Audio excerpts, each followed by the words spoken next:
स्वागत है बच्चों आपका मेरे इस YouTube चैनल पर।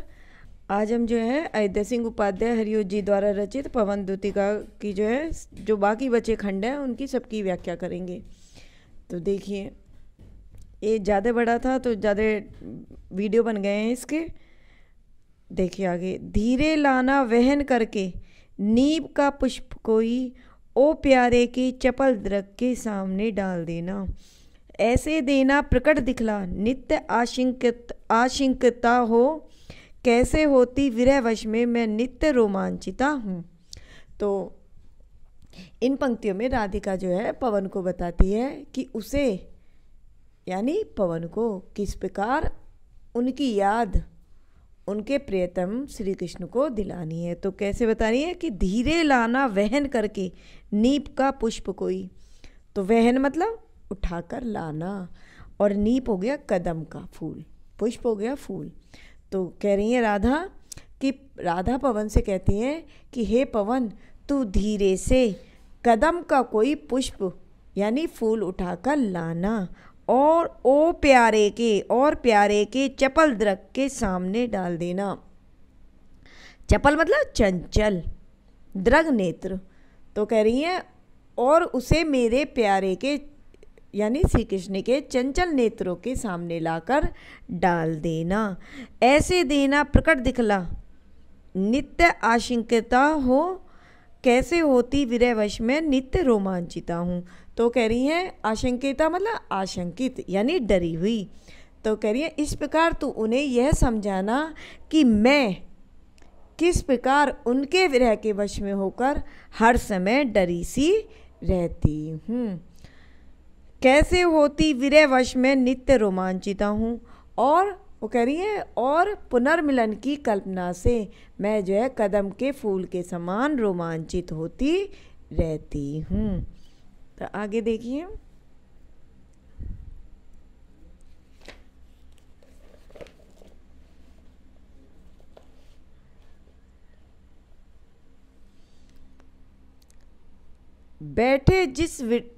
बैठे नीचे जिस विटप के शाम होवे उसी का, कोई पत्ता निकट उनके नेत्र के ले हिलाना। तो क्या कह रही है वो, विटप मतलब वृक्ष।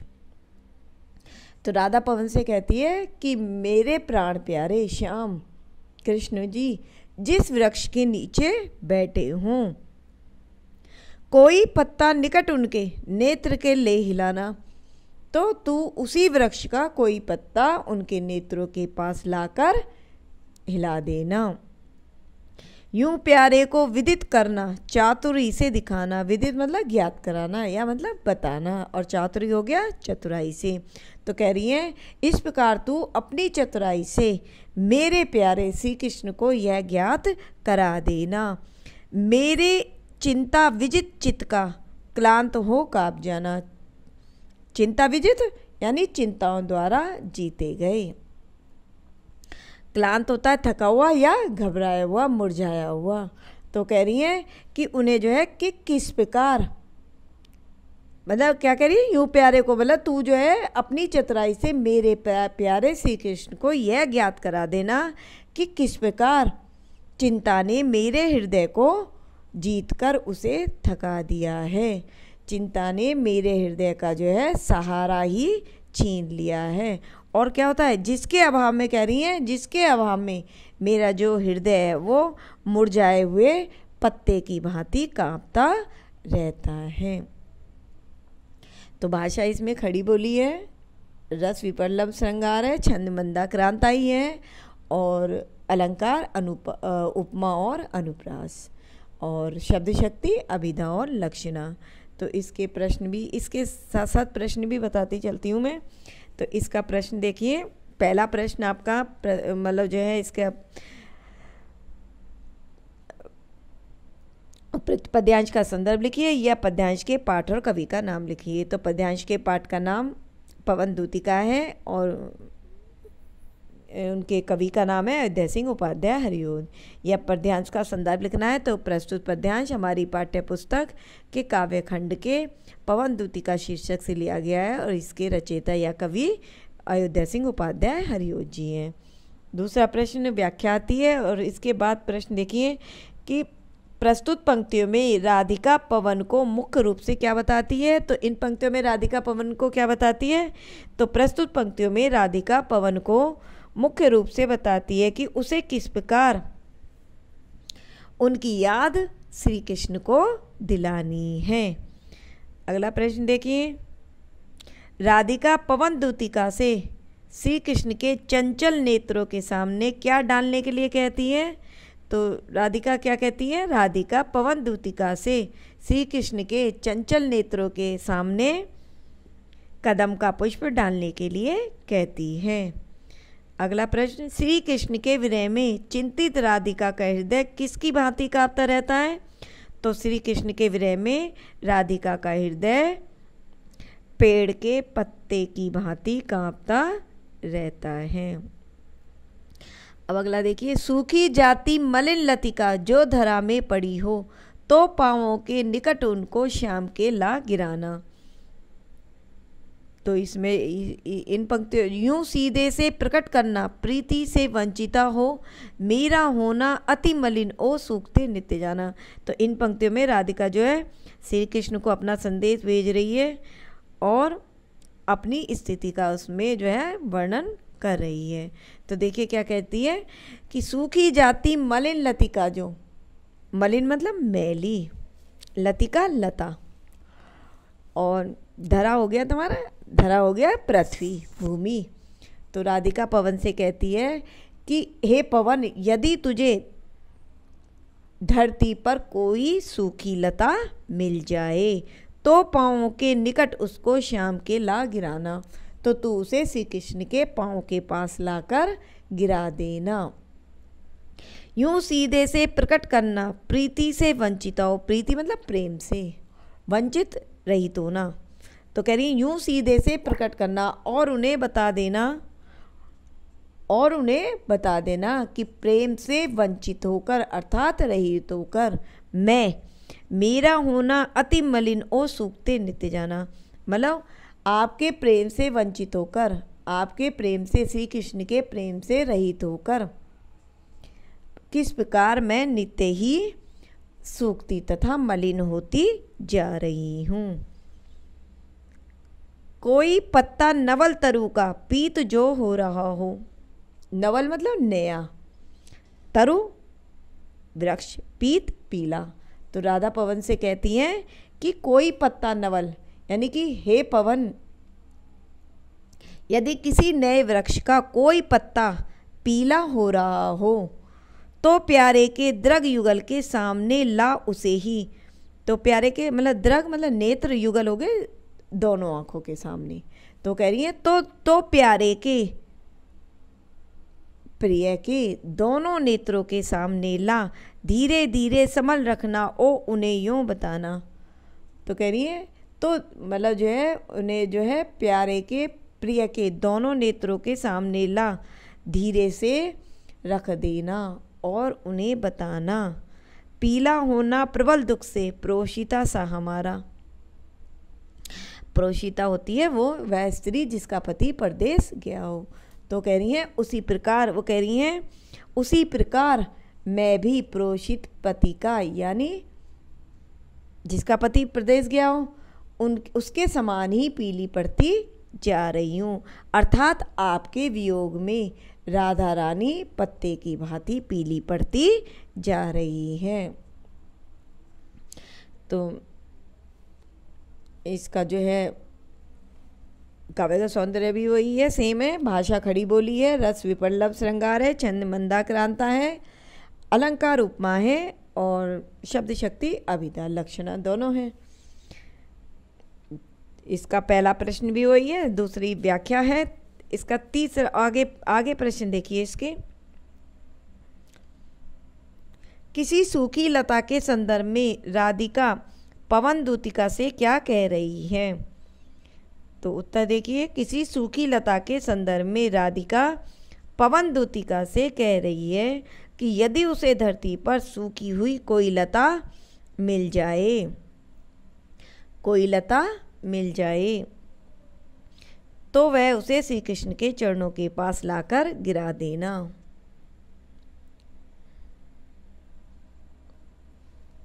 आगे प्रश्न देखिए, सूखी लता को श्री कृष्ण के चरणों में गिरवाकर राधिका उन्हें क्या दर्शाना चाहती हैं? तो सूखी लता को श्री कृष्ण के चरणों में गिरवाकर राधिका उन्हें यह बताना चाहती हैं या यह दर्शाना चाहती हैं कि वह प्रेम से रहित होकर किस प्रकार इस सूखी लता के समान नित्य ही सूखती तथा मलिन होती जा रही हैं। मलिन मतलब मुरझाई हुई। अगला प्रश्न देखिए, श्री कृष्ण के विरह में स्वयं के पीले पड़ जाने का संदेश राधिका किस वस्तु के माध्यम से देना चाहती हैं? तो श्री कृष्ण के विरह में स्वयं के पीले पड़ जाने का संदेश राधिका किसी नई लता के पीले पड़ चुके पत्ते के माध्यम से देना चाहती हैं। आगे देखिए, यूं प्यारे को विदित करके सर्व मेरी व्यथाएं धीरे धीरे वहन करके पाँव की धूली लाना, थोड़ी सी भी चरण रज जो लाना देगी हमें तू, हाँ कैसे तो व्यथित चित्त को बोध में दे सकूंगी। तो इन पंक्तियों में राधा जो है पवन से कहती है कि यदि तू कुछ भी ना कर पाए तो मेरा एक काम करना, तू जो है उनके चरणों को छूकर आ जाना, तो मैं तुझी को ही अपने हृदय से लगाकर संतोष कर लूँगी। तो देखिए, यूं प्यारे को विदित करके सर्व मेरी व्यथाएं, विदित मतलब जता देना, व्यथाएं या ज्ञात करा देना, व्यथा मतलब दुख। तो राधा पवन से कहती है कि हे पवन, जैसा मैंने बताया तू वैसे ही मेरी जो सारी व्यथाएं हैं, मेरे जो सारे कष्ट हैं, वो मेरे प्रियतम कृष्ण के सम्मुख रख देना। आगे देखिए, धीरे धीरे वहन करके पाँव की धूली लाना, वहन मतलब उठाकर। तो कह रही हैं धीरे धीरे वहन कर, यानी उठाकर लाकर। तो वो कह रही हैं और जब तू वहाँ से वापस आए तो धीरे से उनके पाँव की धूली को उठाकर ले आना, थोड़ी सी भी चरण रज, जो चरण रज यानी पैरों की धूली, ला न देगी हमें तू, हाँ कैसे तो व्यथित चित्त को बोध में दे सकूंगी। तो थोड़ी सी भी चरण रज यानी राधा कहती है कि यदि तू मुझे उनकी थोड़ी सी भी चरणों की धूली ला देगी, हाँ कैसे तो व्यथित चित्त को बोध में दे सकूंगी। तो व्यथित हो गया दुखी, और चित्त को बोध देना यानी मन को समझा लेना। तो वो कह रही हैं तो मैं उसे स्पर्श करके, किसको? चरणों की धूली को। तो राधा पवन से कह रही हैं कि यदि तू मुझे उनकी थोड़ी सी भी चरणों की धूल ला देगी तो मैं उसे स्पर्श करके अपने दुखी मन को समझा लूँगी। पूरी होवे न यदि तुझसे अन्य बातें हमारी। तो राधा पवन से कहती है कि हे पवन, जितनी बातें मैंने तुझे बताई, यदि ये बातें तुझसे पूरी न हो सके तो तू मेरी विनय इतनी मान ले ओ चली जा। तो तू मेरी विनय मतलब विनती, तो तू मेरी इतनी सी विनती मान ले और मेरे प्रियतम के पास चली जा। छू के प्यारे कमल पग, कमल पग यानी कमल रूपी पैर, छू के प्यारे कमल पग को प्यार के साथ आ जा और मेरे प्रिय के कमल रूपी पैरों को प्यार के साथ छूकर आ जा। जी जाऊंगी हृदय तल में मैं तुझी को लगा के। तो क्या कह रही है राधा? राधा पवन से कहती हैं कि मतलब मैं जो है जी जाऊंगी, तू मतलब छू के प्यारे कमल पकों की, तू जो है मेरे प्रिय के कमल रूपी पैरों को प्यार के साथ छूकर आ जा, तो मैं जो है जी जाऊंगी हृदय तल में, यानी मैं तुझे ही अपने हृदय से लगाकर फिर से जी जाऊंगी, अर्थात मैं जो है नया जीवन धारण कर लूँगी। भाषा वही है खड़ी बोली, छंद रस विपल्लव श्रृंगार यानी वियोग श्रृंगार, छंद मंदाक्रांता है, अलंकार यहाँ पर इसमें पुनरुक्ति प्रकाश भी है। धीरे धीरे पुनरुक्ति प्रकाश भी है और अनुप्रास भी है। शब्द शक्ति अभिधा है। पहला प्रश्न आपको पता ही है, पाठ का नाम पवनदूती का है और कवि का नाम अयोध्या सिंह उपाध्याय हरिओद। दूसरा प्रश्न व्याख्या है। उसके बाद का प्रश्न देखिए कि राधिका कब पवन को अपने हृदय से लगाकर संतोष करने के लिए कह रही है। तो राधिका पवन से कह रही है कि यदि तू श्री कृष्ण के पास जाकर मेरे बताए अनुसार कुछ भी न कर पाए तो केवल उनके चरणों को स्पर्श करके आ जाना, तो मैं केवल तुझे ही अपने हृदय से लगाकर संतोष कर लूँगी। अगला प्रश्न, राधिका पवन से श्री कृष्ण के पास से वापस लौटते समय क्या उठाकर लाने को कह रही है और उसका वह क्या करेगी। तो राधिका पवन से श्री कृष्ण के पास से वापस लौटते समय धीरे से श्री कृष्ण के चरणों की धूली उठाकर लाने को कह रही है और उस चरण धूली को वो अपने माथे पर चढ़ाकर तथा अपने दुखी माथे पर चढ़ाकर या अपने हृदय से लगाकर अपने दुखी मन को समझाकर उसे धैर्य बंधाने के लिए कह रही है। अगला प्रश्न, प्रस्तुत पंक्तियों में राधिका के किन भावों की अभिव्यक्ति हुई है। तो इन पंक्तियों में राधिका के पवित्र और सच्ची प्रेम भावना की अभिव्यक्ति हुई है और इसके अतिरिक्त वो कह रहे हैं कि राधिका ने यह भी प्रमाणित किया है कि उनका श्री कृष्ण के प्रति जो प्रेम है वो कामजन्य न होकर भावजन्य है। आज हमारा जो है पवनदूती का जो है जो पाठ है ये कंप्लीट हो चुका है, पूरा हो चुका है। अब हम आपसे नई वीडियो में मिलेंगे, तो जब तक के लिए जय हिंद जय भारत। अगर मेरी वीडियो पसंद आई हो तो इसे लाइक करिए, शेयर करिए, सब्सक्राइब करिए, कमेंट्स भी करिए। धन्यवाद।